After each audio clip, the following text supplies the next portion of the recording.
Ikkonfermat dak li żvela One News matul il-jum tal-erba' wara li l-Partit Nazzjonalista ħareġ jikkundanna lil Herman Schiavone talli qed jipproġetta lilu nnifsu bħala kandidat fuq id-distrett li minnu jkun elett Franco De Bono minkejja du mhux approvat bħala kandidat.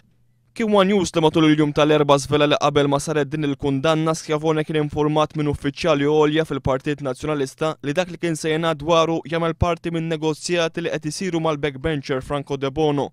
Kummenti li Schiavone għadda lill-ġurnal The Times jikkonferma dan kollu. Ma The Times Schiavone qal li m'għandu ebda problema mal-Partit Nazzjonalista u żied li jifhem għaliex l-istess partit kellu jagħmel din id-dikjarazzjoni fil-konfront tiegħu. Mistoqsi speċifikament jekk jaħsibx li l-kummenti tal-Partit Nazzjonalista sarux biex jakkomodaw lil backbencher Franco De Bono f'dan iż-żmien sensittiv, Schiavone qal li kulħadd għandu jiġbed il-konklużjonijiet tiegħu.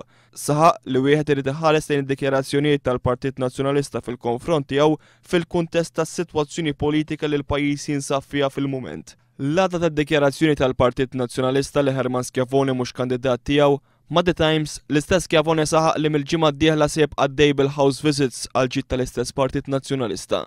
Herman Schiavone kien il-persuna li fl-2009 allega li jitra anonima li ntbatet dwaru fl-elezzjoni ġenerali tal-2003 u li waslitu biex jirtira l-kandidatura tiegħu mal-Partit Nazzjonalista għal dik l-elezzjoni kienet ntbatet minn Franco De Bono. Mistoqsi jekk se jirtira din l-allegazzjoni waqt li qal ma kienx huwa li ħareġ l-affarijiet fil-pubbliku, Schiavone żied li kulħadd jaf li hemm l-awtoritajiet kompetenti li wieħed jista' jmur għandhom jekk iħossu meġġa.